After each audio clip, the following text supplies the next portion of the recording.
Tonight, a pilot dies while working at Carrapateena mine, and drug and alcohol services given a major funding boost. From our 7 Spencer Golf studios, your nightly news with Louise Hedger begins now. Good evening. A 45-year-old Queensland man has died in a helicopter crash at the Carrapateena mine in the far north of the state. The incident near Woomera occurred just before 11 o'clock this morning. The Eurocopter is understood to have been laying cables at the mine, which employs over 500 workers. Police have confirmed the pilot was the only person on board the aircraft, and the Australian Transport Safety Bureau will now investigate the circumstances of the crash. Oz Minerals today saying the mine has stopped production until further notice. A Whyalla man will spend 9 years in prison over the manslaughter of a father of 13 nearly 2 years ago. Jordan Graham stabbed Kevin Taylor at a McNamara Street property in April 2017. Mr Graham got into an argument with Mr Taylor after suspecting he'd been involved with his girlfriend. In sentencing, Justice Blue said he accepted Mr Graham had not intended to kill Mr Taylor, rather he'd tried to wound him. He also acknowledged he'd become addicted to drugs as a teenager and was affected by alcohol, drugs and 2 days without sleep. However, Justice Blue says this did not excuse the conduct. Mr Graham was given a non-parole period of 7 years, 2 months and 2 weeks, which was backdated to April 2017 when he entered custody. Substance misuse officials are welcoming a major funding boost for Port Augusta's drug and alcohol services. The federal government pitching in nearly $2.5 million to increase resources. It's an issue many regional communities are struggling to grapple with, the misuse of drugs and alcohol. Well, I think everybody can see there's lots of issues that are happening. The number of people using illicit drugs in South Australia is hovering around 15%, while just under 6% consume alcohol once a day. But in Port Augusta, those numbers could significantly drop after the federal government announced grants of almost $2.5 million to increase substance treatment services. There's money there for training, there's money there for face-to-face services in particular. Counselling, detox and training for staff are all focuses of the funds, which are spread across a number of organisations. Joe Newell is the chair of the Alcohol Management Board and insists these programs are vital in a person's road to rehabilitation. Having that support that people are going to stick with you and support you through that is really important. Peterborough and the Mid-North will also receive funding to help in the regional fight against drugs and alcohol. People want help and they need to have a place to go, and that's what we're trying to ramp up. Garth Burley, 7 Spencer Golf News. The Shooters, Fishers and Farmers Party candidate for the Barwon electorate has emerged as a contender to win the seat. Roy Butler says he's mostly avoided pre-election mudraking and says he's feeling hopeful. From a dark horse to a heavy favourite. I'm just going to keep doing what I'm doing. I'm just going to keep talking to people. People know me for who I am. I'm not pretending to be anything I'm not. With only a few days left before New South Wales goes to the polls, there's arguably 3 major candidates in contention. Labor's Daria Turley, the Nationals' Andrew Scheer and Mr Butler. A large number of voters at Broken Hill's pre-polling station have told 7 Spencer Golf News they voted for the Shooters candidate. He believes he's run a clean campaign with local issues at heart and people have taken notice. It's very likely the crossbench is going to have a disproportionate amount of power, and I'm more than happy to give back to the people of New South Wales who have given me so much. Mr Butler saying he's been the target of misinformation when it comes to ballot preferencing and his so-called allies. Preference deals with other parties. I think I've been accused of being in bed with every other political party, by every other political party, which, trust me, it sounds a lot more exciting than it is in real life. Mr Butler says he wants to represent his electorate because regional problems are not being properly represented in Parliament. So I need every vote, every single vote I can get. The state election is on Saturday. Patrick Reinke, 7 Spencer Golf News. Senator Tim Stewart visited Port Lincoln today following ongoing debates around Equinor's plans to drill for oil in the Great Australian Bight. The senator proposing new legislation which would tackle the issue. It's a topic that's divided the nation. Equinor's plans to drill in the Great Australian Bight. Many locals questioning the criteria companies need to meet to be able to drill in our ocean. There should be a further higher level of review undertaken by the Minister's Department. Senator Tim Stewart travelling to Port Lincoln to gain support for his legislation, a bill which would expand the scope of review into oil exploration by the regulator NOPSEMA. Taking into account stakeholder concerns, international conventions and the threat to the environmental damage of the project. The Senator says he's met with local business groups and councils and has heard the overwhelming concern they have for the project. He hopes his legislation could provide reassurance for safety for future drilling. The safety levels and the implications of any possible problem are mitigated to an extremely low level. Today is the last day to give feedback to Equinor before they begin compiling their final report to NOPSEMA. Nathan Rector, 7 Spencer Golf News. A combination of drought and hot weather has decimated this year's grape yields in the Clare Valley, with growers reporting a 50% drop in production.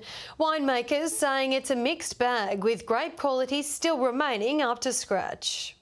It's quality over quantity for grape growers and winemakers in the Clare Valley. Yields have dramatically underperformed to what was anticipated. Crop levels have been certainly down on past vintages, and we're probably estimating about a 40 to 50% drop in yield. Grape growers have battled one of the hottest summers on record, causing bunches to open and generate less weight. Those 40-degree days just really, the vines really struggled. We had very low runoff into dam water. We've got low reserves of subsoil moisture. Despite these conditions, some grape varieties are still bursting with flavour. Growers saying white varieties are holding up well. It's not going to be a jaw-dropping, fantastic vintage, but it's still going to be really quite strong, and you'll see some great ageability in our reds. Although reds such as Shiraz are little worse for wear, with bunches shrivelling under the sun. I think our whites are really strong, great varietal characteristics, really intense flavours. Dominic Beaton, 7 Spencer Golf News. Still to come tonight, hundreds of Broken Hill tickets already sold and the Port Augusta Racing Club given a major safety upgrade. Hello again. It's still 6 months away, but tickets for this year's Broken Hill Festival are selling like hotcakes. 700 have already been sold for the event, with locals being urged to get in soon. Glitz and glamour, it's fast approaching, darlings. 4 nights of entertainment now, so sort of festivals really expanded to over the 5 days, really. The Broken Hill Festival will be held in the second week of September and tickets are being snapped up. Round 2 of sales has just opened and the message is get in while you can. What we've seen is, I guess, a lot of repeat customers who are, really super keen and want to be able to lock it in. Miss Lara Veer says total audience numbers over last year's festival was close to 7,000 people. That includes the crowd at Saturday's parade. The event, now in its 5th year, has become a major drawcard for the city and businesses have benefited. Over 70% of our ticket holders are coming from out of Broken Hill. Yeah, we did. We had a really crazy weekend and it was really great for business. We can't wait till next year. 2019 also marks the 25th anniversary of Priscilla, Queen of the Desert, the film which inspired the festival. Organisers say there's plenty of announcements to come on the Facebook page as September gets closer. Plans are also in the works to expand the festival's footprint on Sulphide Street. Patrick Ryankey, 7 Spencer Golf News. Tampa Bay's stormwater project's been given a major boost, receiving $975,000 in state funding last week. Tampa Bay Mayor Sam Telfer says the plan provides flood protection towards homes and businesses. It's firstly making sure that there's no external water coming into town from the hills, and then it's also making sure that the water moves on and we can manage it more effectively. The project began last year, receiving an initial $2.5 million in federal funding. The plan is expected to be completed by mid-next year. A fire has torn through a home in Elshaugh, with the CFS estimating there to be $250,000 in damages.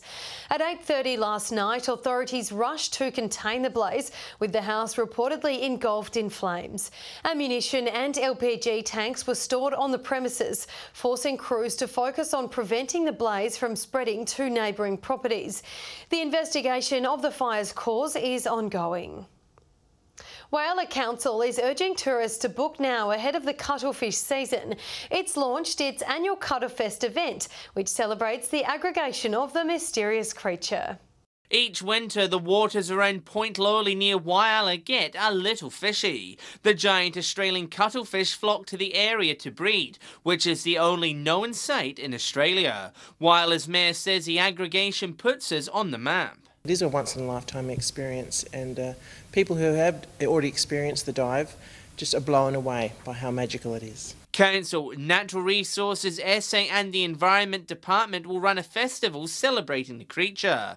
Cuttle Fest will run across June and July. Mayor McLaughlin says a highlight this year will be guided community dives between June 29 and July 9. People to go on diving trips out to view the cuttlefish, and there's also going to be the opportunity for the community members and also schools. And tourists are being urged to start planning their visit. 2,000 divers visited last year and similar numbers are expected, giving our tourist industry a boost. They'll be using accommodation, eating out in the city, and it gives Whyalla a great opportunity to showcase the rest of our city. John Hunt, 7 Spencer Golf News. The Port Augusta Racing Club has undergone new trackside upgrades to help improve safety ahead of the upcoming season. The enhancements made possible by participants in the Work for the Doll program. A transformation from this to this. An area previously dominated by dirt and sand has now been rejuvenated into the centrepiece for the Port Augusta Racing Club. We've probably eliminated 150 square metres of lawn area. The $46,000 upgrade below the grandstand, a key to improving the safety of racegoers. Now by putting the paving in, it makes it all nice and level for walking. There's no tripping and falling areas yet. It's also poised to lower the club's water costs, and they hope the more modernised look will help attract younger punters through the gates. And to enjoy the day, it's a community activity. 10 locals in the Work for the Doll program have been on the tools for the project since October last year. The workers now itching to see out its completion. In 20 years' time, they can come out to the races with their family and look down around the area and say, well, I built that. The works are expected to be complete by the middle of next month, before thundering hooves hit the tracks for the start of the racing season. Garth Burley, 7 Spencer Golf News. The best rams in the state have been put on show at the 2019 Elders South Australia Stud Merino Expo. Hundreds of sheep breeders converged on Burrows Oval for one of the biggest merino spectacles in the country.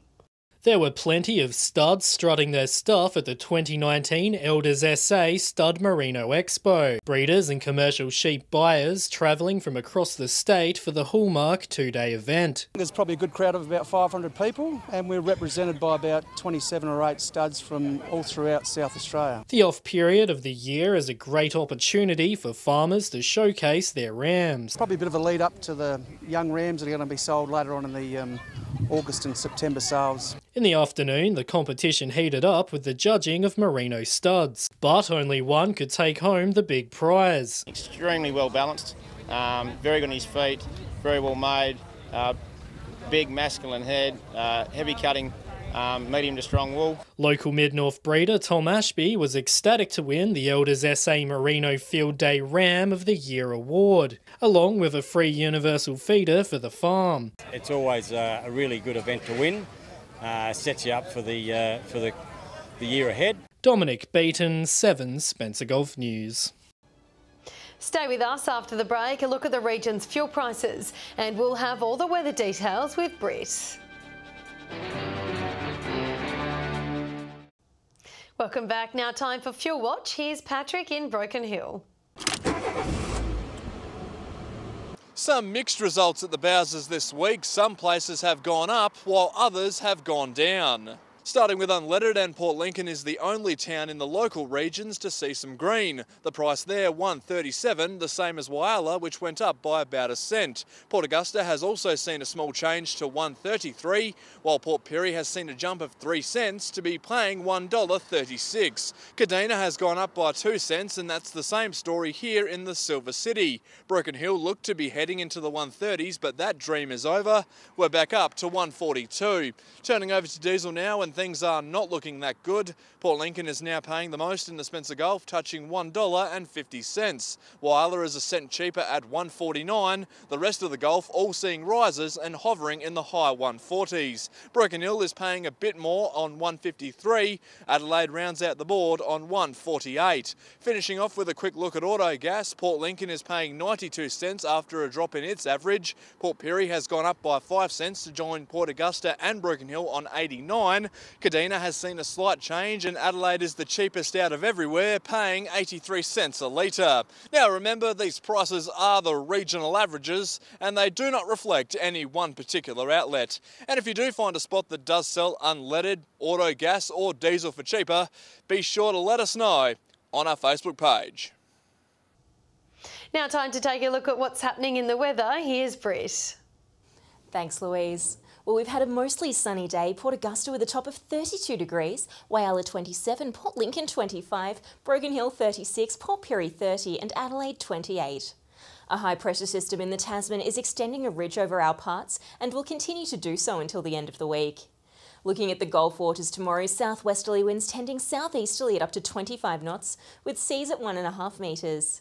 And as that ridge persists over our region, tomorrow is looking much the same as today. Port Augusta 31 degrees, Whyalla sunny and 28, Port Lincoln and Coffin Bay both fine and partly cloudy with a top of 24, Woodner 30, Corn 33, Broken Hill sunny and 35, Port Pirie and Clare both 31, Cleve 25, with a top of 30 for Kadina and Adelaide. Looking ahead to the end of the week now, Port Lincoln fairly consistent through till Saturday with maximums in the mid-20s. Sunday becoming windy with a shower or two. Cleve fine and 27 Friday and Saturday, showers expected on Sunday. Woodner with tops of 30 Friday and Saturday, a 40% chance of rain on Sunday. Whyalla with maximums sitting at 39 through the end of the week. Port Augusta fine and 33 Friday and Saturday, Sunday 32. Kadina sticking in the late 20s with a possible shower on Sunday. Port Pirie remaining fine with a top of 31 until Sunday with a 40% chance of showers. Clare 31 on Friday, 29 on Saturday. Broken Hill fine and 38 on Friday, Saturday 35, Sunday 34. And that's it for today's weather, Louise. Back to you. Thanks for that, Britt. And that's your local news this Wednesday evening. We thank you for joining us. We'll have updates again later, but until then, enjoy your night.